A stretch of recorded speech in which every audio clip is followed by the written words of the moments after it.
continent-wide pandemic. So on behalf of concerned Canadians everywhere, Mr. Speaker, I want to ask the Minister of Foreign Affairs, is he working with his American counterparts to develop an international zombie strategy so that a zombie invasion does not turn into a zombie apocalypse?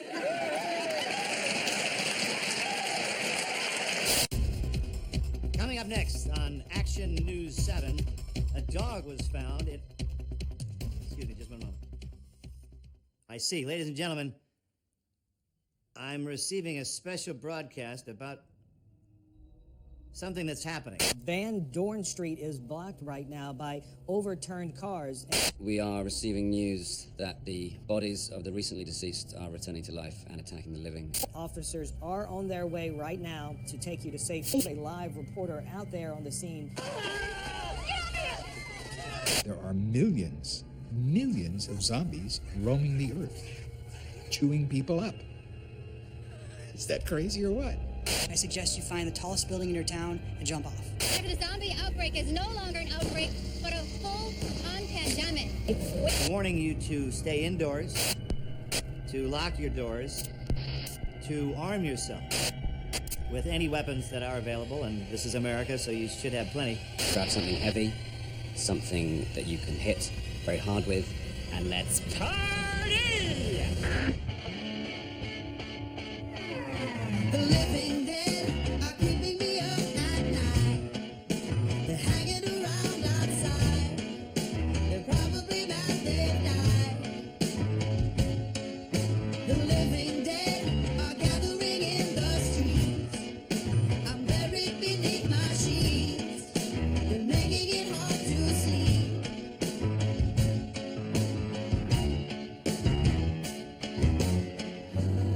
I hear them shuffle in the crowd. But do they have to be so loud? It seems to me that all their lives were spent being naughty, and now they get to do it twice, just to annoy me. The living dead are keeping me up at night. They're hanging around outside.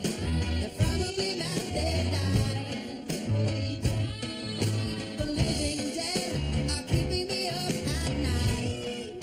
They're hanging around outside. They're probably mad they died. I'm Jonathan Lennon from Geekscape, and we're going to find out what the average person knows about zombies. A zombie is someone who's dead and came out of the ground and is bleeding and is gross looking and will kill you. What do zombies want? Brains. What are the zombie rules? Zombie rules is that you die, but you don't die. If you want to be a more like angsty and metaphorical one, it could be zombie could be someone like trapped in a workday who lives in a box and doesn't have fun. In Chinese tradition, a zombie just jumps. It doesn't talk, it doesn't walk, it just jumps. What? The arms out, and then it just hops. Like that.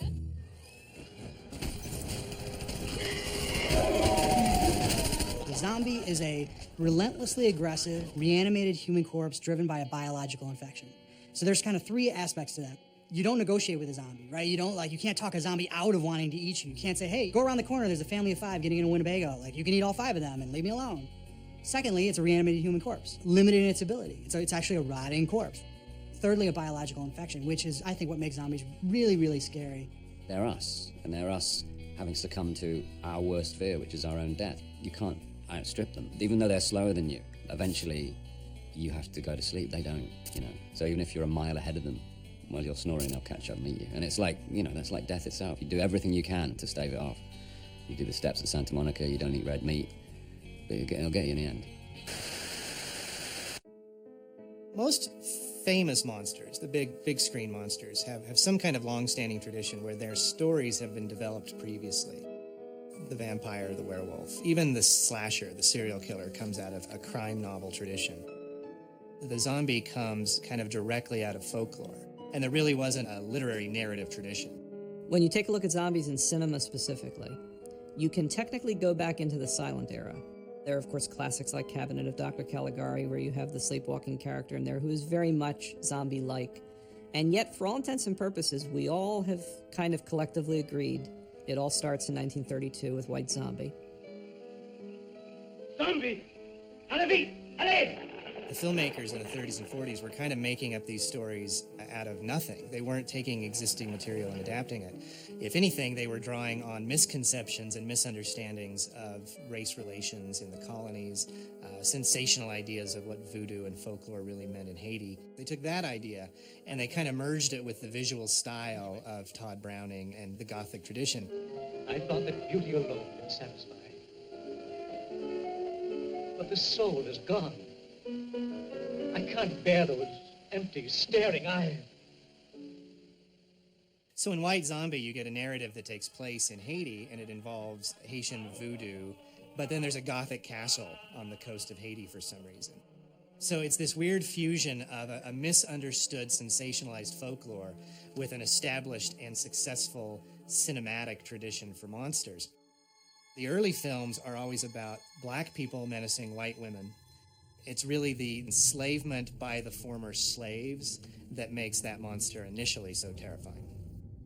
The next major step in sort of the evolution of the zombie as a pop culture icon comes when science fiction briefly takes the lead over horror in the 1950s. And then you get movies like Invisible Invaders. People of Earth, this is your last warning. In which aliens resurrect human corpses and use them like puppets to try to take over, which is virtually the same plot as Plan 9 from Outer Space, one of the most infamous movies of all time. And what's interesting about those movies is there we have it. We have dead people coming back. They're not demonically possessed. They're not impelled by some desire to eat flesh or something we don't know. They're being puppeteered by aliens.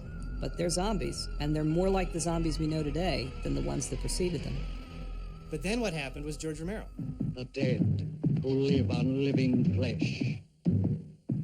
The dead whose haunted souls hunt the living. The living whose bodies are the only food for these ungodly creatures. Night of the living dead. We were trying to create a new creature, somebody that was dead but came back. We didn't have a name for that creature even. We called them ghouls. I said, you know, George, who are these characters that's chasing this girl? And he said, I don't know.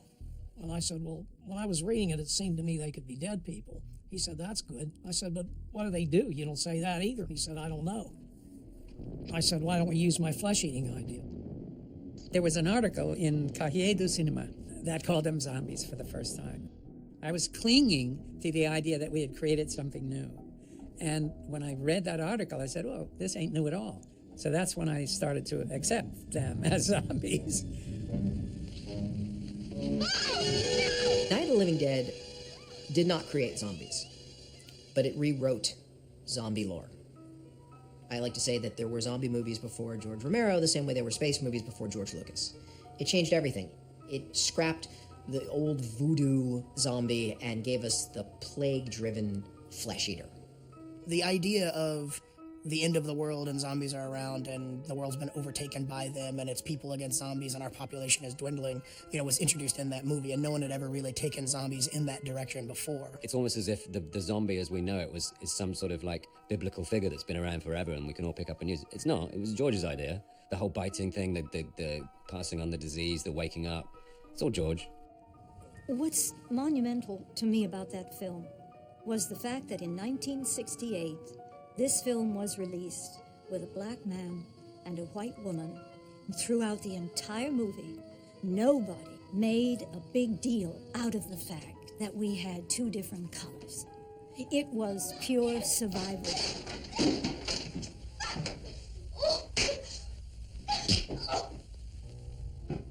We thought we were pushing the envelope a little. We thought that, you know, some of the scenes with the guts and when the kids get roasted in the truck, we had actually one shot of a naked zombie from behind. Bold. That's about as bold as we went. There were extreme audience and media reactions. Reviewers who thought that we were satanically inspired, that we were scourges, that our film should be banned. Horror movies were not raw like that back then. George's was almost like a real thing, a documentary. The reaction to that movie is what really got me going, because it said that people were fainting in theaters, and I thought, I don't think I want to see this movie. And maybe not want to see it. And then when I saw it, I was like, yeah, that's why I didn't want to see it. I remember the first time I saw it was at a midnight screening, and the audience was absolutely terrified. You know, the sequence that I think that blew people away was the little girl down in the basement who we discover is chewing on her parents' intestines. The entire audience flipped out. People, got up and left the theater during that scene.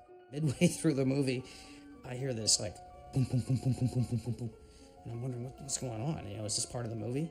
And all of a sudden, I see this guy go down the aisle. He blasts through the doors, out to the curb, and goes all over Cambridge Avenue. I said, okay, I gotta meet this guy. Whoever made this movie, I gotta meet this guy.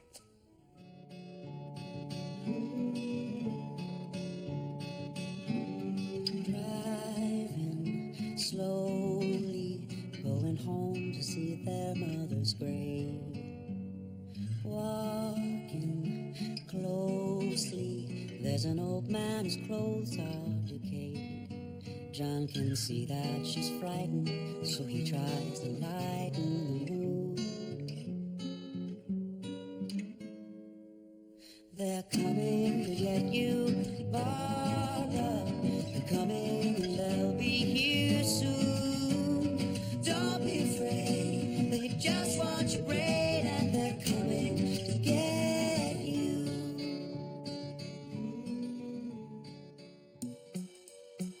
The greatest zombie film, in my opinion, is Dawn of the Dead. Every time it's scary, it becomes funny. And every time it's funny, it becomes scary. Zombies on an ice skating rink, it doesn't get any funnier than that. It's almost as if history conspires to hand Romero the absolute perfect metaphor for the zombie. You couldn't do any better than that. We're a nation that has become these shambling consumers that walk up and down the hallways desperately wanting to consume, and we have lost all individuality. It's absolutely perfect. For me, Dawn of the Dead was kind of the seminal zombie movie because it really was the middle finger to the death of the baby boomers. It was this generation that started off so idealistic and was so like, hey, man, don't trust anyone over 30, man. Don't trust anyone over 30. And then they turn 30. And, I mean, that moment where they say, like, what is that? And he goes, it looks like a shopping center, one of those new indoor malls. See, there was no shopping center. That was the first shopping center that we had ever seen. It was the dawn of the death of the ideals. Every time it's Black Friday, how can you not think of Dawn of the Dead? It's chilling and disgusting all at once, So there is this evolutionary process that George is going through. And in Day, what he does is he says, okay, now we're going to see the zombies evolve. And that was groundbreaking. That's where George's genius, I think, is that he completely swaps allegiances, with his films. As often you'll root for the zombies, which is, you never root for the zombies in contemporary zombie films because they're at our protagonists' throats, literally, and we don't want those protagonists to die. Whereas particularly with Day, most of the human characters are hideous, monstrous, aggressive military types that you just want to see torn to pieces.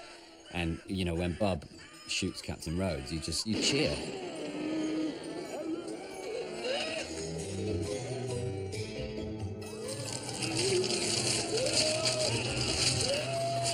It's all down to Howard Sherman being just so sweet, when he's using the razor and he's on the phone and he's listening to the music and he's hearing music for the first time and it's like a baby.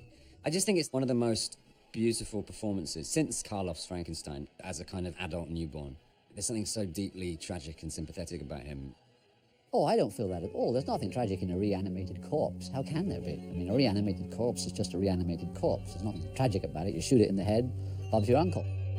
Boris Karloff, with that role, had the opportunity to do a lot of very subtle, intimate things. Most monsters don't. As Bub, I did too. I had a lot of very interesting, subtle, and by genre standards, very unusual things to do. And the fact that I had the opportunity to do something like that is what brought an element of humanity to it that normally you just don't find in the genre. I don't think zombies are intelligent. I think that they just remember what they used to do, what they used to be. My zombie characters that have some personality, I think are just what they do because of their memory makes them a bit heroic. But it's just memory. It's just memory. I mean, it's just like when you first see Big Daddy in Land of the Dead, he's doing what he always did. He's trying to fill gas. He hears the bell, ding, ding, and he thinks a car came in. So he comes out looking to fill somebody's car. I mean, that's how stupid he is. But, but he's heroic.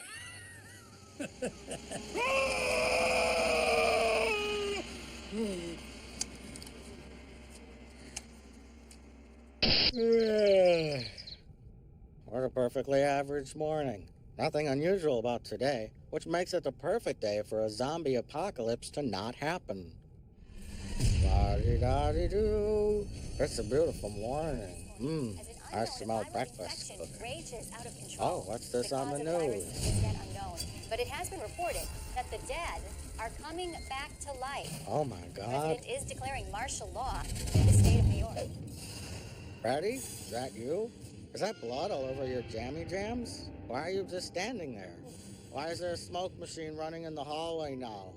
Oh well, even though I've seen this scene a million times in every movie, I'm just going to slowly start walking towards you with my arms outstretched, asking if everything's okay, even though this looks highly suspicious, and at any moment you're gonna... Oh my God!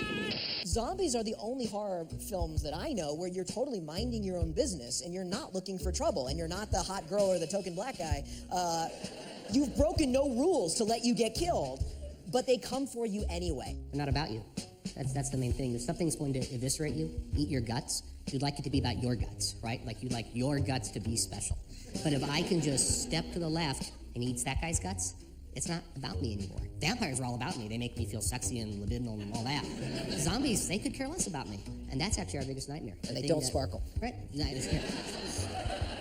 Every time you look at a zombie in pop culture, whether it's a movie or a television show or a comic book, anything, it is ultimately just a reflection of things we're afraid of at that moment. When you start with Night of the Living Dead, 1960s, late 60s, we're afraid of Vietnam, we're afraid of the death we're seeing on television, that's easy. But we're also afraid about what's happening to the home. The nuclear family is breaking down. So Night of the Living Dead becomes a literal siege on the home. Jump ahead 10 years, Dawn of the Dead. What are we afraid of now? Consumerism, consumption. Jump ahead, Day of the Dead. Now we're afraid of the Cold War. We're afraid of the apocalypse, of nuclear destruction. As the culture changed, the zombies to an extent changed along with it. In the 1980s, all of a sudden you see them starting to get a little bit funny. You had Return of the Living Dead.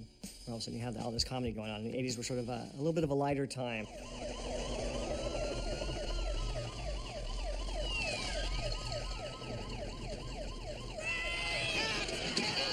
But it's also desperately frightening and depressing. That is probably one of the most, if not the most, apocalyptic zombie movies ever made. They're also the most indestructible and frightening zombies in zombie movie history. If you ever find yourself in a zombie apocalypse, the first thing you should look for is, are you in the Return of the Living Dead universe or not? Because if you are, give up. There's no hope. Another thing that's interesting about Return of the Living Dead is it gives rise to one of the longest-lasting aspects of the zombie in pop culture. And that's the idea of the zombies coming back wanting brains.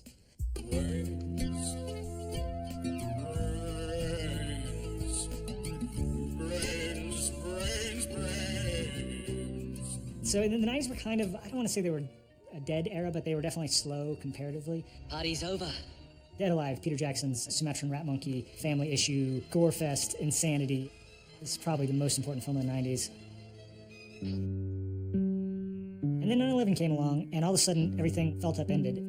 I think it primed the culture, the larger culture, not the people who already like zombies, but the larger culture to accept and entertain the idea of apocalyptic scenarios being a possibility.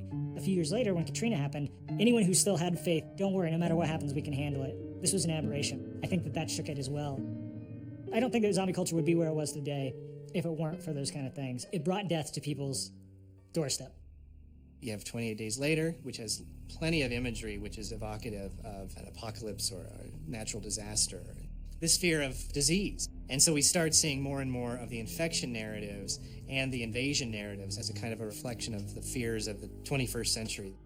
Zombies are very versatile as metaphors because they're us. They are the people among you. And I think maybe that preoccupation in society, that lack of safety that we're suddenly all feeling, zombies are a good way to kind of cathartically act out that fear. What I always find fascinating about zombies is the invasion of the body snatchers aspect. The most horrific idea is that your brother, your wife, your sister, a loved one. Externally, on the outside, that person is exactly the same. But on the inside, everything is gone. Everything is erased. To me, what the zombie narrative is really about is losing friends and family, having your loved ones turn against you, become monstrous. Goodbye, Mommy. That the biggest threat that you face isn't some nameless, faceless, othered monster. It's your mom, it's your sister, it's your wife. That, to me, encapsulates the real terror of the zombie, the fact that we all have the potential within us to be monstrous.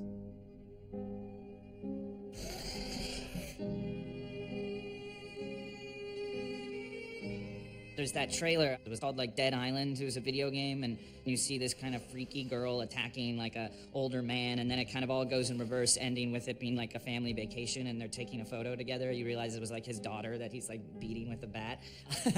It's pretty awesome. Well, I dreamt about them last night. I dreamt about them. You know, I thought making Shaun of the Dead would stop my recurring dreams about zombies, but it hasn't. I still occasionally have a dream where I'm in that classic situation where they're outside the house and I can't get away, and it's fucking terrifying. Shaun happened because Edgar Wright and myself were making our TV show Space. The beginning of one of the episodes starts with me lost in the game Resident Evil, and it was just a very sort of sneaky way to enable myself to shoot some zombies, you know. They totally captured that feeling of Romero's films, that shambolic zombie. It looked like they'd almost watched those movies to get the way those creatures moved. It really ignited that sort of love in me again, and Edgar as well. And we started talking about Dawn of the Dead and how much we loved it, and then we had Dawn of the Dead on set, and we were like, we should make a zombie film.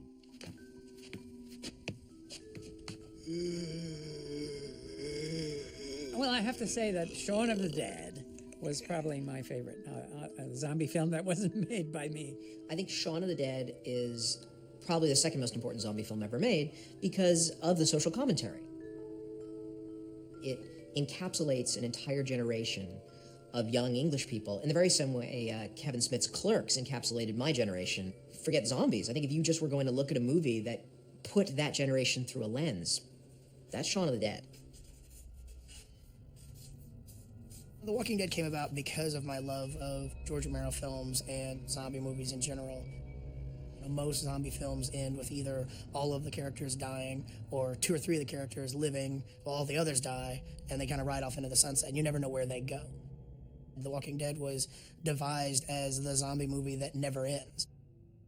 I will plainly say that Bram Stoker is to Stephanie Meyer as George Romero is to Robert Kirkman. There is no Walking Dead without Night of the Living Dead, you know, Dawn of the Dead, Day of the Dead. I definitely owe that guy.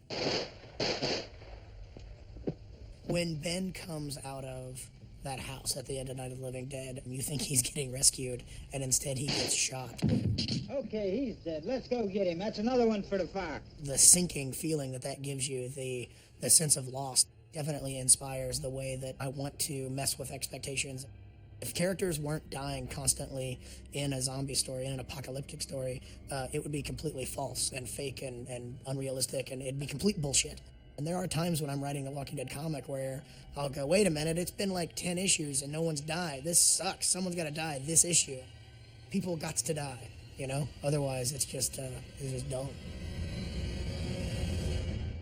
Because the zombie was kind of organically created by different people, I think filmmakers and authors and video game designers feel they have a great deal of liberty with what a zombie is. So we can have zombies that are dead, but we can also have zombies that are alive. You can have zombies that drink blood, but you can also have zombies that eat flesh or just eat brains. You can have zombies that are weak, you can have zombies that are super strong. Some zombies talk, most don't. Some can feel things, some can't. That movie WALL-E, the Pixar movie, like I feel like that's kind of a zombie movie. You know, when he goes up and the robot finds all the Earthlings that are just these like kind of fat blobs hooked up to machines. Like those are like G-rated benevolent zombies.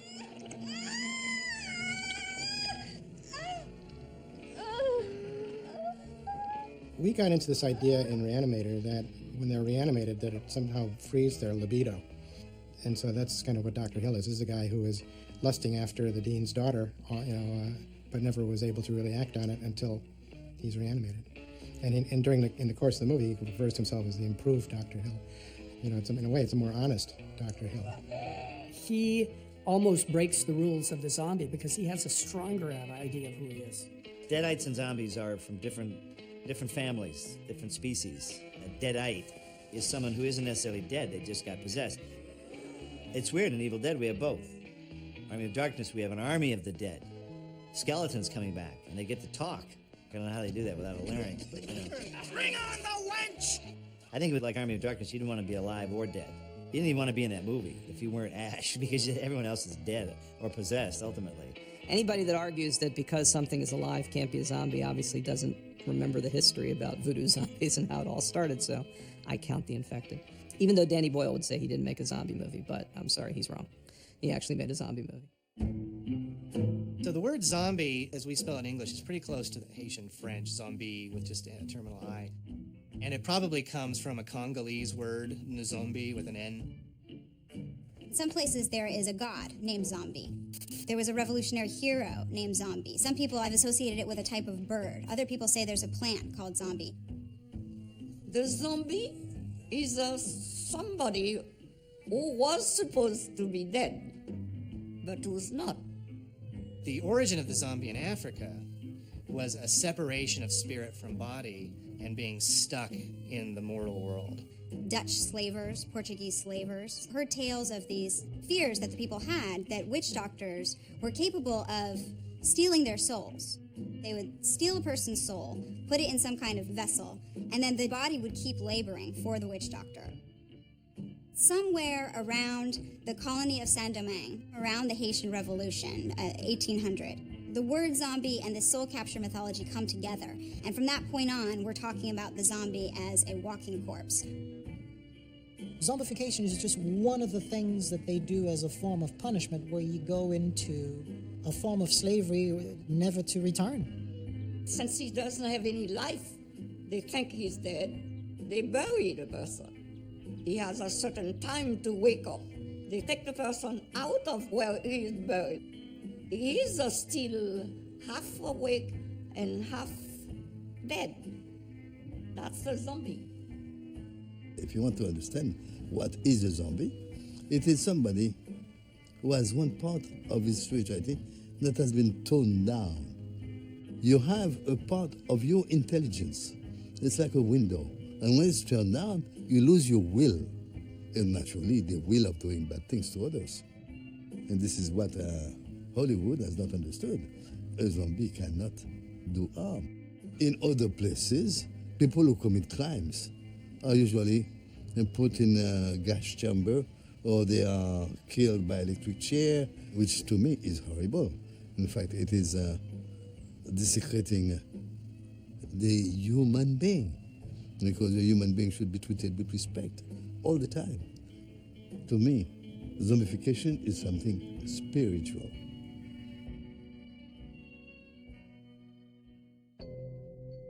Wade Davis famously went down from Harvard as an ethnobotanist, and he did some research into what could possibly be the scientific origins of this tradition. Davis theorized that it was actually possible with a poison, it's called tetrodotoxin, to poison someone and give them the appearance of death that was so believable that you could then have them buried, have a funeral for them, dig them up later, and then keep them in a kind of comatose state so that they would only be able to do the most basic commands, so that in effect you could keep them as a slave that people would perceive to be nothing but the walking dead. We have evidence that people being turned into zombies was a real problem in Haiti, because part of the Haitian criminal code actually has a law against turning people into zombies. It's actually on their books. It is illegal to poison someone, bring them back, and sell them as slaves. Even though we think of this as an American monster, this is part of a bigger mythology, one that isn't uniquely ours but is more global, one that really comes to us from Africa, and from its inception is very much about slavery, and from its sort of pivotal turn it makes in Haiti becomes a lot about slave rebellion. Damn zombies. These nails cost me $2.49 a box. It's a good thing I had all this scrap wood, though. Well, that's that. I wonder if these zombies are going to be the fast ones or the slow ones. I hope they're the slow ones, because I'm an old man. Oh, there's one now. Oh, great, they're the fast zombies. That's no good for me. Oh, wait a minute, it's just a jogger. Whew. Well, that's good. But that still doesn't answer my question whether or not the zombies are fast ones. Oh, I guess they're slow ones. Well, that's good news for me that they're slow ones. But wait, if you could just run away from slow zombies with ease, then why aren't all new zombies old people like me? In fact, how does a slow zombie outbreak even get out of control in the first place? Now, I could maybe see a slow zombie outbreak getting out of control in a densely occupied apartment building, but way out in the country, where there's just so much distance in between the infected and the living, well, not so much. The slow versus fast debate is one of my very favorites in zombie worlds. I'm partial to the slow zombies. I actually think they're way scarier. If something's fast and it's running after you, you just gotta run. If something's slow and shambling towards you, you wait, because we have this desire that it's still human, right? Like you think, oh, it looks like my girlfriend. It still looks like my girlfriend. She's stumbling a little bit, but maybe it's my girlfriend with a broken ankle. You don't know. And you let her get just a little bit too close. All you gotta do is walk slightly faster than her, but you don't. The slow zombie gives me time to think about how I'm gonna die. It's a difference between getting shot and getting cancer. It's about considering all those horrific possibilities. The whole fast zombie thing just misses the point. By removing any aggression from them, by stopping them from being all sort of like screechy and like raptors running at you, they become something you can project depth onto. That's what's so great about slow zombies, is that you're given time to get to know them, you know, before you shoot them in the head. I do have a whole new level of respect for horror film actors, but especially, zombie horror film actors, because when they're slow, you really have to sell the fear, you know what I mean? You have to sort of like create scenarios in which you don't get away from these people that are moving at the pace of a snail. Somebody once asked me, like, would you write a zombie survival guide for fast zombies? I'm like, yeah, it'd be a pamphlet. It would call Kiss Your Ass Goodbye. I would argue that potentially Shaun of the Dead had a lot of influence in kind of killing the slow zombie in movies. If you have two bumbling idiots who can throw records at zombies and sort of accidentally kill them, it sort of causes problems in terms of trying to make the slow zombie really scary. This makes me think of when I directed Night of the Living Dead, we hired a movement instructor. Because my idea was, if you're a zombie, then you leave your body. It's like if your body is hung on a fence and something comes and takes over the body that has never moved a human body before and tries to move and walk, but it was laughable. People were doing all kinds of stupid, weird shit with their... No, just walk slow, okay? Just walk slow. Because as you know, George Romero believes in slow zombies. He sells bumper stickers that say fast zombies suck. My basic objection to fast zombies is that it's impossible if they're dead. If they're dead. You know, there's an argument that Bill Hindman, who played the very first zombie in Night of the Living Dead, he's pretty sprightly as a zombie. He wasn't moving particularly slowly. The beginning of zombie evolution started with quite a quick-footed zombie, to be honest. When we were making Night of the Living Dead, we had no sense of rules. It wasn't until I finally agreed to do another one that I said, well, wait, we got to have a little process going here. We have to have something. I know that Bill moves pretty quickly, so I think I sort of violated my own rules there, but I didn't even have rules then.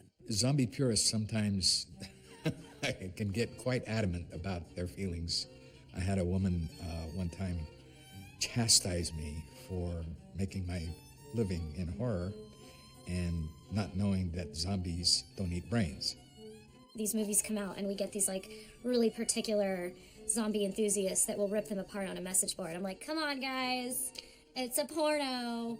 The zombie purists want their zombies to be slow and shambling, and I like to say that they get kind of Dr. Seuss green eggs and ham about their zombies. They do not like them when they run, they do not like them when they're fun, they do not like them with a heart, they do not like them to be smart. They just want them to be slow and shambling and mindless. Fast zombies, slow zombies. If zombies want to shoot lasers out of their eyes and it works in the story, I think that's fantastic. If you're a dead guy, you're walking around, maybe you're eating people, maybe you're not eating people. I don't know. If you're a dead guy walking around, you're a zombie. For me, 28 Days Later was the first time I saw them sped up, and I just thought that was genius. How did we not think of this sooner? Zombies have been around forever, and no one has ever thought to just make them sprint. I mean, why wouldn't they? If they want the food, they just fucking go get it. So that was truly terrifying. I don't think there was anything charming about those zombies. Fuck fast zombies. I fucking hate fast zombies. I hate them. Now, 28 Days Later, not a zombie movie. Infection. Those people were infected, and they aren't dead. So, not a zombie movie. Just for the record. Slow zombies don't cut it for us often anymore. Our fears are more intense. The world is faster. Our technology is faster. we need a faster zombie. And I think a great example of it is bringing us all the way up to the present day and the World War Z film adaptation, where you see a virtual tsunami of zombie bodies just rushing mindlessly. They're not even human anymore. They're not even distinguishable as individuals. They're just a mass of flesh just washing over us. So I was asked to be a scientific consultant on World War Z. I had the remit to think about zombies as if they were the product of natural selection. If natural selection is at play, we should expect to see very, very different things. We should expect to see cooperative behavior among zombies. So before they get bitten, they're individual humans with individual interests and different genetic relatedness. So they should be selfish. Once they're bitten, it doesn't matter which zombie bites the next human, so long as the virus gets there. We see many examples in nature of groups of organisms moving more quickly when the individual desire is subjugated to the success of the group. You know, the milestone in zombie culture is the failure of the producer of Night of the Living Dead to renew the copyright. Because what that did is it put the picture in the public domain and meant that it was going to play on every cable TV station and every midnight movie possible. Anybody who had a videotape of that film could put it on their local television station and play it on Halloween or at midnight. And they did. And so many other imitators came along, and parody filmmakers came along. Kill the brain, kill the brain, lock and roll. And even great filmmakers like David Cronenberg owe an enormous debt to Romero, an enormous debt to the Night of the Living Dead. Zombies are definitely part of mainstream culture now. I mean, there can hardly be anybody left, at least in the English-speaking world, who hasn't seen a zombie movie by now. I think the advent of video games and third-person shoot-'em-up games did more for the zombie genre than a couple movies even. I mean, I bought a Sega just so I could have one of those shitty orange guns and I could shoot at zombies. Zombies have even infected video games that are not zombie video games. You have the Call of Duty franchise is probably the most famous, which has banked for its last few iterations on its zombie mode as being one of its big draws. When zombies are so popular that they're going to shoehorn zombies into non-zombie games, you know that we've reached a point of saturation in our culture. The triumph of the zombies. You could put on Sesame Street a zombie, and kids would know what it was. Kids would know what it was. A zombie. Oh, yeah. Zombies don't eat meat because they can't have meat. They only eat your brains. When they eat your brains, the human brains come in their brain. So in the last probably 2.5, 3 years, they've gone from a kind of underground, rabid cult following, people loved them, to this huge pop culture mainstream following. You just got to put the word zombie on something and it sells. What if, say, technically you were not alive? Like, maybe you were undead? Like a zombie. Whoa, let's not go putting labels on people. I'm a zombie. I'm here to tell you how to best prepare for the zombie apocalypse. Don't be afraid to bash our heads in. We could easily be taken out with a well-thrown rock. Or a 2x4. You want to know the best way to survive the apocalypse? Get the right health insurance. This interview with a zombie, brought to you by the good folks at Rocky Mountain Health Plans. You see him in commercials now. You see him in movie theater ads. I mean, zombies are everywhere, man. You want to talk about when is the zombie apocalypse coming? It's here. No! It's ZombieCon weekend! There's gotta be more of us out there.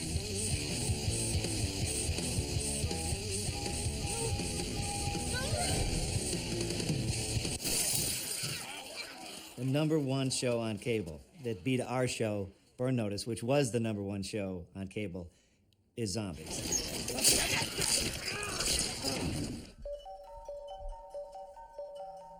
How we got to be so popular is blind luck. It's as simple as that.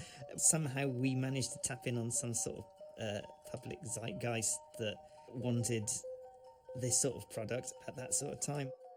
I will meet somebody on the street, and a guy will come up and say, "Oh my God, I love The Walking Dead. Stay right here." And he'll run over and he'll bring his wife over. And his wife will be more excited about The Walking Dead than he is. I've always been uncomfortable with the success of The Walking Dead. When it debuted as a comic, it was like, oh wait, this thing's way more popular than it should be. And it's just kept getting more and more popular. And then when the show happened, I honestly didn't think the show was going to be successful at all. I was hoping and praying that the show would be just successful enough to continue. It honestly makes no sense to me whatsoever. Like, I don't know how this show is as popular as it is. They're joining the ranks of the blockbuster pop culture icons like superheroes and action heroes. Werewolves are kind of like the jocks of monsters. They're full of testosterone and sprouting hair all over the place and full of rage and screaming and running around.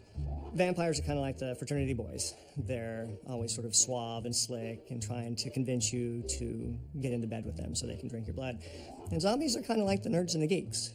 You know, they don't get the girls, but they don't have any ulterior motives. They wear their emotions on their sleeves. They say, I am a zombie and I want to eat your brains. It's a monster that's completely honest. A vampire seduces. A zombie feeds. A zombie goes after you. And some people, they're turned on by that. They're turned on by relentless desire. They want to be desired like nothing else. You know, there are some people, nobody wants to be raped in real life, but a lot of people have rape fantasies. And sex with a zombie, probably the ultimate rape. Shit, another walker. Don't worry, I got this one. No, Glenn. Put your dick away. It is tough to make a zombie porn, you know, because you kind of have to violate every law of porn, and then you're also at the same time violating all these, like, zombie laws. It's been some day, hasn't it, son? Yeah. We got lost and then united. Had a threesome with your mom and my best friend. Now, Carl, I gotta know, do you have it in you to go over there and fuck that girl and kill her with your cum? Walking Dead definitely sold the most out of probably any other porno we've ever made, so. People love playing the role. And I think it is also an element of domesticating it, making it safer, making it fun. Zombie culture has really blossomed. You have zombie walks or zombie crawls, if you prefer, zombie runs, zombie fashion shows, zombie beauty shows, zombie weddings, zombie engagements, zombie birthday parties, zombie car washes. I would never let a zombie wash my car. Are you ready to meet your maker? You're not gonna, because you're gonna come back to be a flesh-eating beast. Are you ready? You're ready to try it or die today. Runners, take your mark. Set. And die! Sucker!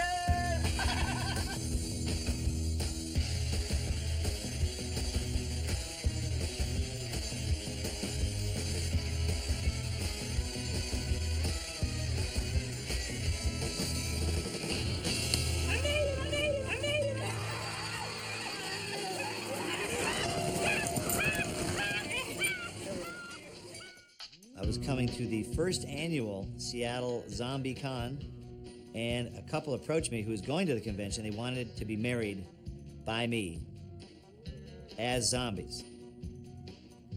And I'm like, but like, you want this to count, right? And I thought, you know, they're a poor family. This is a sacred thing, getting married, you know, and they're doing this as zombies and getting the idiot guy who played Ash to marry them. But then you see their family.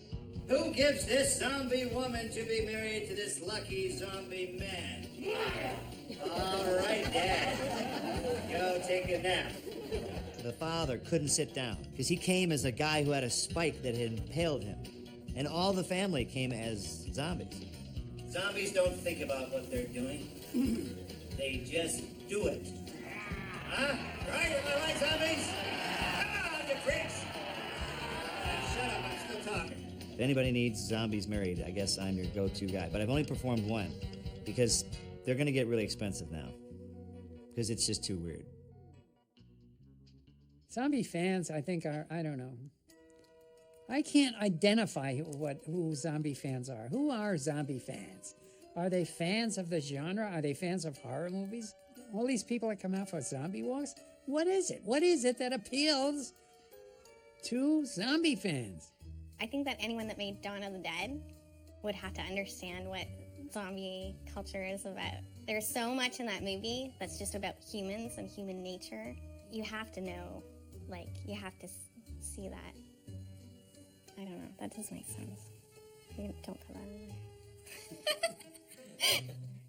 I've seen a crowd of people go into the middle of a square as zombies, and then all of a sudden Thriller will blast and they all do the Thriller dance, you know, okay? That I would like to participate in, but not the zombie walk. I don't get it. I'm sorry. Well done to you people dressed as zombies. Good for you. I don't get it. That would be like me dressing up as someone with Ebola. It'd be like, come on, or there's going to be 16,000 people in Denver all walking pretending that they have testicular cancer. Come on. It's nothing new that zombies walk. That's just what they do. And I never say that anyone ever invented the zombie walk because that's their kind of monster character. I think maybe the very first time I ever dressed up as a zombie was for the first annual Denver Zombie Crawl. There was probably like 15 or 20 people. And I was like, God, this is so cool. What a great idea. We're all going to dress like zombies and pound on the windows while people are eating dinner. And this is the coolest thing ever. And then the next year it was like, oh my God, this is like 50, 75 people. Cool. And then the next year it was, hundreds. And I think last year was 15 or 17,000 people. Families, professionals, children. It's amazing. It's a punk thing. It's almost punk, right? Making a statement saying, I don't want to be part of this life. I'll be part of that life, but I don't want to be part of this life. I think that's really what it is. It's frustration, man. I mean, it's all in good fun, it's play, but I feel like underneath that is a little bit of danger. And there's a message that's being sent that says, if we wanted to, we have the capacity to organize. Here we just got 10,000 zombies out in this public square. So I felt like it's a kind of tacit message to our government. If you're into zombies, a zombie walk is like date night. If you're dressed as a zombie, sometimes that helps, especially if you're a little looks challenged. It's very liberating to be purposefully ugly. You can let your id out. I do think corpses are a little bit attractive. I was sitting next to one earlier, and I'm going to tell you, he was pretty handsome. I liked holding his hand. He was big, kind of buff, even though he was bony. I think people are thinking too hard these days about, whoa, what's this zombie phenomenon? People love to dress up. They love to be other characters. They love to escape from themselves. The costumes are amazing. They're cinematic. There's incredible gore. There's incredible, creativity. Where else can you see, a Lego zombie? I don't know why people come out and do it. I have to pay union wages to get them. I think it's about getting connected again. It's so interesting to me. I see these zombie walks and nobody is tweeting or emailing or texting. They're actually talking to each other. And I know that sounds a little too peace and love and all that, but it actually reminds me, I used to follow Grateful Dead around when I was in college, and it reminds me the most of a Grateful Dead show. Not in the way that people are checked out, but in the way that people are actually nice to each other. That doesn't happen very often. It doesn't happen at a ball game, but it happens when people dress up like The Walking Dead and walk down the street. Sometimes it's more fun to watch the audience than the participants, because whether they know it or not, the audience just became participants. The great thing about the zombie is you get bit by a zombie, then you're one of them, and you're part of this collective, you're part of this horde. Well, zombie fandom works the same way. I think that's kind of the cool thing that's coming from all this. I mean, maybe people are, getting a skin knee when they're doing the zombie obstacle course, but, they're having fun, they're having a good time. So, to a very small degree, they're improving people's lives.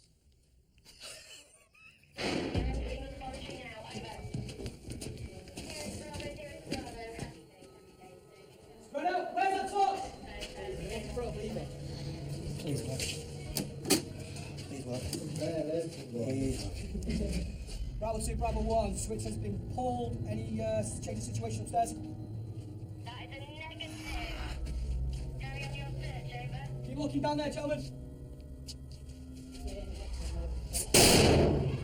Bravo 2 to Bravo 1, sit rep over. Bravo 2 to Bravo 1, come in, over.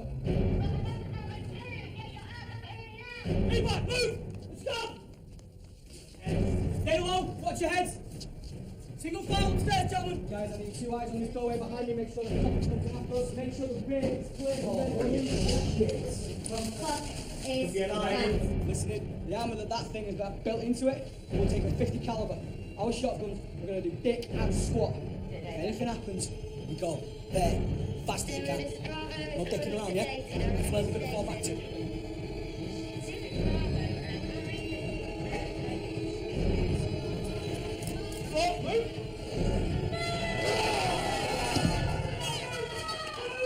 These events, we provide a total immersive zombie experience. From the minute they arrive at the event, they're thrown into basically a narrative storyline. Everyone's got an idea of how they would handle a zombie apocalypse, and we're giving people the opportunity to try that out. The Zombie Survival Guide came about during the Y2K scare of the late 90s. That was a time when people were starting to prepare for this sort of nebulous apocalypse that they didn't really understand. America specifically had been experiencing the largest post-war boom in its history, and times were good. But there was this feeling that times were about to change. And all these survival guides were coming out. And I noticed that none of them were addressing mine. fears. Granted, zombies are not real. But that certainly didn't stop anybody else publishing survival guides about all the other things that were going to happen that were not real.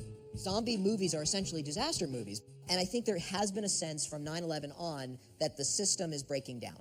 And we want to know what the end game is psychologically. We want to know what is all this leading to. And the problem is, if you watch a movie where the catalyst for that disaster is real, like a real nuclear war or a real plague or a real global financial meltdown, you will not sleep that night. So if the catalyst is something like zombies, then you can say, oh, wow, look, neighbors are stabbing each other and there's no services and FEMA's incompetent and the president is flying over going, that's peculiar. But it's zombies, so that's totally okay, and then I'm going to go to sleep.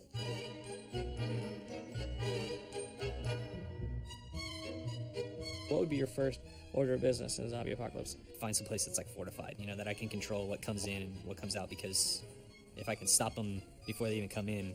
Would it be a boat? Would it be a... What do you think? I don't know. Never thought about the boat. You got to think about these things. Right. Everyone has a chance today to be prepared. You make the choice now, whether you're going to be prepped to live or prepped to die. Top 5 things that you would suggest people prioritize when they're creating a prep kit. Water purification and filtration equipment, first aid if you get injured, security, hugely important, shelter and warmth, and shortwave radio, ham radio. What is your motto at the survival shelters? Better prepared than scared. I build long-term survival shelters for private individuals so their family has a chance to survive what's coming down the road. And is something coming down the road? I believe something's coming down the road. A lot of people do. What would you say if somebody said that one of those threats is zombies? Say that again? Like, what would you say if one of those threats was zombies? What if they're fast? If they're fast, you could spend upwards of $10,000. Okay, so you're fucked if they're fast. You're fucked. Your shelters are nuclear, biological, and chemical class survival shelters, but are they zombie-proof? From the television zombies? Yeah, are your shelters... From the television zombies, they're zombie-proof, 100%. There are people who are always asking me, you know, do you have a zombie survival plan? And I'm like, no, I live in San Francisco. I don't even have an earthquake survival kit, so I'm not exactly on Darwin's short list for making it through this. I always think maybe getting to the attic would be a good thing to do, because they can't climb. And you could, you know, left at the ladder, they wouldn't know you're up there if you're real quiet, but you're going to starve to death. People will make noise. I've got a little girl now, and you know, I can't keep her quiet anywhere, let alone in a attic in a house full of zombies. So I think you'd have to get up, I think you'd go north. Once I'm sure that civilization is as screwed up as, you know, it would be in a zombie apocalypse, I would jump off the tallest building. I don't want to live like that. I don't like being hungry. You ever been hungry? It's not fun. I would hang on as long as I thought I could protect my wife and kids, and then once that didn't pan out, because I'm pretty sure it wouldn't pan out, then I would go. I think I would just have to run away and call my children and wish them luck. Do the best you can where you are. I'll do what I can where I am. I ain't coming to get you. Sorry, dude. You had a good life. I love my family more than Bruce Campbell loves his family. It's official. Look, I'm not a very good shot. I certainly can't shoot a crossbow. I'm not a very good fisherman. I would say I'd be like Homer. Homer was blind and wandered around a really dangerous landscape with a bunch of feudal lords and somehow stayed alive by telling people stories and was smart enough never to have them end, right? Because if they ended, then they kill him. I would drive here. I would do zombie makeup on myself. And then just walk around. The only problem would be if some dude with a shotgun saw me, he'd shoot me in the head, and then it would kind of defeat the purpose. Are zombies on the news coming? Did I miss something? Are zombies like walking up and down my alley and I need to be ready for them? I'm sure you've seen examples of people that can't, there's no separation, you know. This is something that's real to them. You know, wrestling is real to them. What's up, Zedheads? The zombie apocalypse is coming whether you like it or not. It's not a matter of if, it's a matter of when. And our homies at Zombie Industries are gonna help us prepare. They've got the bleeding targets that you can use to arm yourself up and protect your family. Here at Zombie Industries, we're gonna teach you firearm safety, hand-to-hand combat, and how to put a bullet right through a zombie's brain. Cause it's your patriotic duty to prepare yourself for the zombie hordes. It's the end of the world, and I feel fine. We're gonna train you up solid. Ladies, show them what you got. We're coming for you, zombies.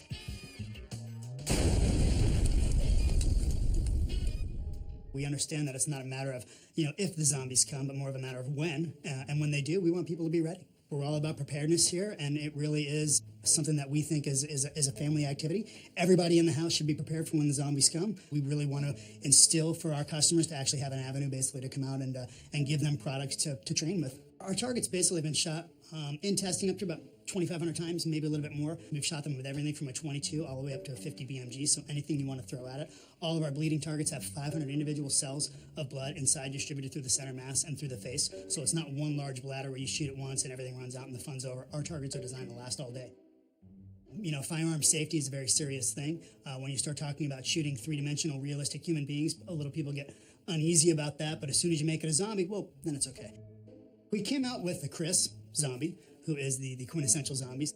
He still to this day remains our #1 seller. We did quickly move into the terrorist and the Nazi. The zombies don't really discriminate. So we came out with an ex-girlfriend. And people ask us all the time, you know, how do you have a female shooting target? And I have to tell them, look, you know, if it comes right down to it, if my mother becomes a zombie, it's going to break my heart, but I'm not going to hesitate. I'm going to have to double tap her. When the zombie apocalypse arrives, will you survive? Zombie go boom. Kid, I'm dead ass. The USA-made K-Bar Zombie Killer Swabby was created to ensure you are prepared in the most extreme of situations.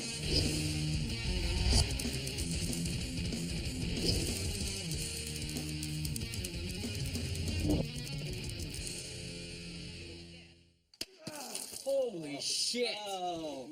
Holy shit! We didn't know if that was actually a possibility to take somebody's face off. The layers are ridiculous. Crystal skull, extremely hard. The crystal skull is actually probably harder than a human skull, and this was just easy. How easy was that? That was just as easy as the first strike. ZGB approved. My God! Oh my God. Calm down. It's okay. I love that thing. A common phrase in zombie circles is blades don't need reloading. And I always say, yeah, but blades need sharpening. Have you ever tried to hit someone with like the back end of a machete? Like the parts that are not sharp? Or the flat end of a machete? They'd be like, why'd you do that? You slapped me. Pack of dogs. I have a big pack of dogs. Big, vicious, and small, vicious dogs. As long as there was dog food, you know. I mean, I guess the zombies would provide the dog food, but then the dogs, you know how dogs are, like, they get into corpses and stuff and they throw up. You know, I'd have to be letting the dogs out in the middle of the night so they could vomit, you know. And then the zombies might get in the house. It's interesting because if it did happen, people would just think, okay, so it's like Romero movies, but it might not be. It might not necessarily be George's vision. It might be something else. You might cut their head off or smash it in and the body still comes after you or something like that, you know. I think, you know, movies show that there really is no good weapon. They always find a way. You're gonna run out of bullets, you know? There's too many to hold off with a sword or blunt object. Fire doesn't stop them. I mean, we're screwed.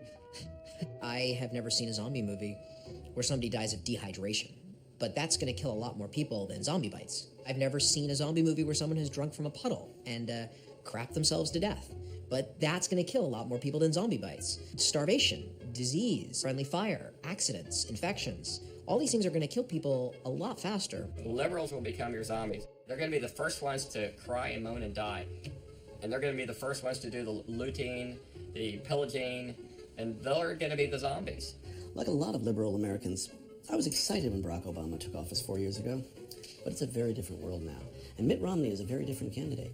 One with the vision and determination to cut through business as usual politics and finally put this country back on the path to the zombie apocalypse. He's not afraid to face a ravening, grasping horde of subhumans, because that's how he sees poor people already. Paid for by a committee to learn parkour like really soon, like maybe take a class or something. We talked to a lot of survivalists and preppers, each of them stressing at the top of their list the most important things during any catastrophe, you know, like a zombie apocalypse, the need for clean water and water filters like this one. So in the name of survival, I'm going to pee into this cup, filter it, and then drink it. Because if this filter works, it's not really my pee anymore, right? You ready for this? Okay, there we go. I'm just thinking like I'm at a doctor's office. All right, here we go. The zombies are coming. It doesn't help that it's fizzy. It's warm.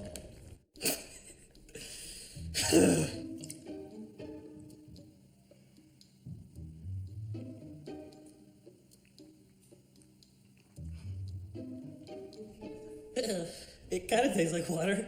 Yeah, I think that was safe to drink. We're good. I've tried to break down every state in the United States based on zombie survivability, and I used 20 or 30 different factors. Topography, climate, public health infrastructure, natural resources, military presence, on and on and on.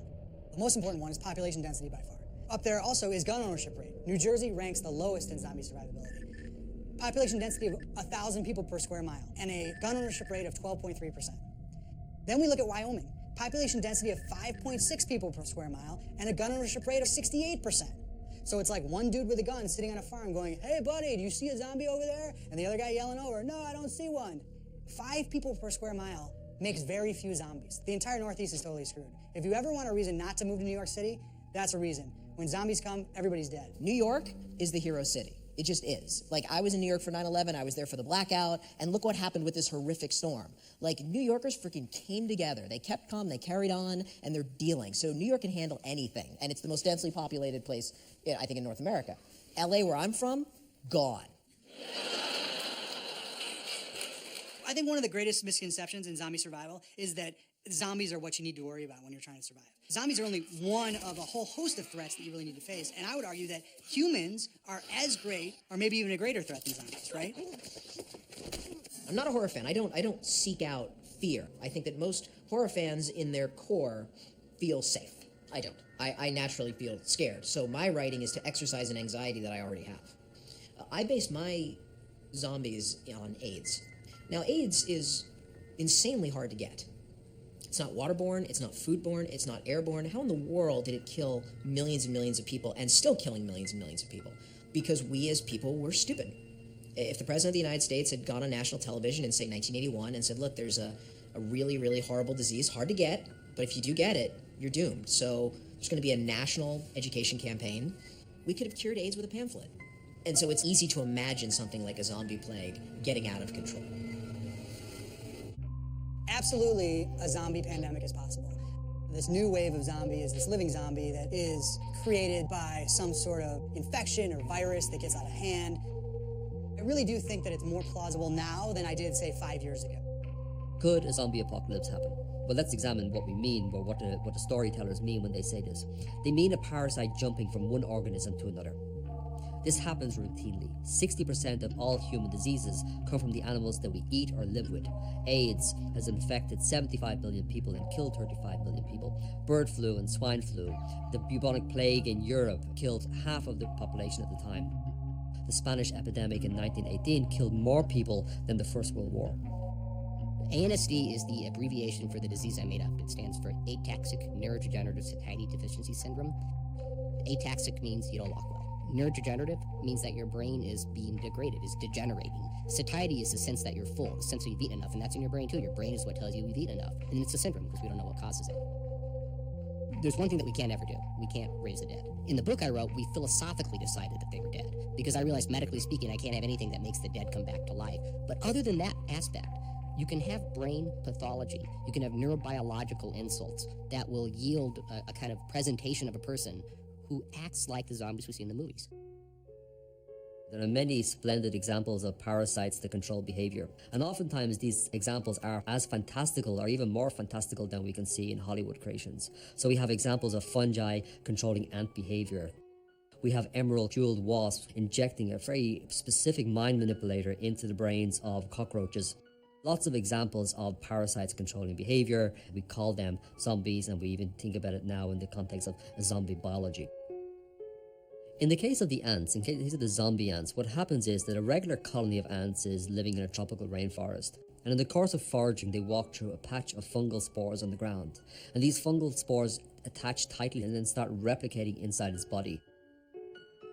And then at a particular moment when the fungus needs to complete the rest of its life cycle, it controls the behavior of this ant, making it leave the colony and go out into the understory vegetation and go to the underside of the leaf, deeply embed those mandibles into the leaf, because on the underside of this leaf, on the platform, the fungus is going to grow a large stalk from the back of the ant's head to produce spores, which are shot down into the forest floor, and the cycle continues again. Why doesn't it happen for humans? It really comes down to a numbers game. There are almost 1 million species of insects, and there are roughly 5,500, 6,000 species of mammals. So evolution just hasn't had the opportunity to play with our minds. But despite that, we do see some really cool examples in mammals of controlled behavior. Rabies is something that really springs to people's minds. When I was growing up, no one ever talked about mad cow disease, but mad cow disease is in the news a lot now. Here's the problem with mad cow disease. It's created by a protein. It's called a prion. It's a mutated protein. This protein, if it gets in your brain, it causes all the other proteins in your brain to mutate also. The new strain of this protein is showing evidence that can be transferred from blood to blood. On top of that, the new symptoms are, it causes you to go insane, and often violently insane. Mad cow disease turned into mad human disease, turned into mad zombie disease, okay? We already have mad cow, we already have mad human, and we're halfway to mad zombie. But the problem is, once it happens, it's too late.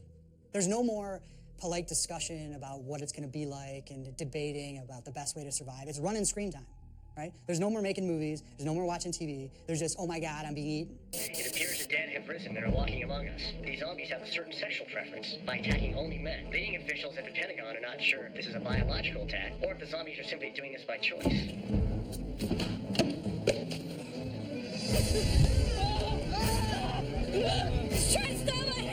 In every town in America, pretty much, or any town of any reasonable size, there's a group of young people engaged, even as we speak, making their independent zombie film. I don't know when the zombie craze is going to die out. I don't think it'll ever die out completely. I think in some element, they're going to be here to stay. I did not expect it to go on this long. I happened to write the zombie paper and then later the book just at the right time, and then it just keeps flying forward. This whole, or shambling forward, I should say, this whole zombie thing. There's probably a ceiling on zombie popularity, but I don't know if we've seen it yet, and I don't know when we will see it. But as long as things are fucked up.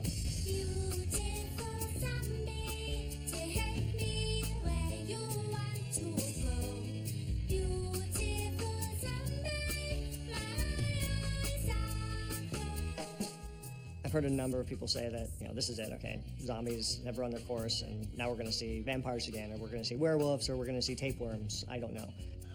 World War Z, the movie, is a perfect case study of not just how mainstream zombies have become, but how much more mainstream they might become. Because that film is a PG-13, it is sort of a new frontier in a sense. And that was scooped just a little bit by the Warm Bodies film, because the Warm Bodies film was kind of the first zombie date movie. Now we have a zombie movie you can bring your girlfriend to. To me, zombie movies aren't zombie movies without gore. That's like doing a gangster movie, but nobody has any guns. Part of the whole culture of it is the idea that you are being devoured, literally, by another human being. From Night of the Living Dead to World War Z, we've covered a lot of ground, so it'll be interesting to see, zombies in space or something. Not only do we have PG-13 zombie movies, we have kids zombie movies now. Hollywood is banking on zombies being that big. And to me, zombies have always been small and little guys. I really believe that it's something that connects us all, and it's going to get bigger. They're going to be on your streets. They're going to be in your stores. They're going to be coming at you, whether they're fast or slow or whatever the hell they are. But it's here to stay. And you know what? If you don't like it, get used to it, because it's not going anywhere.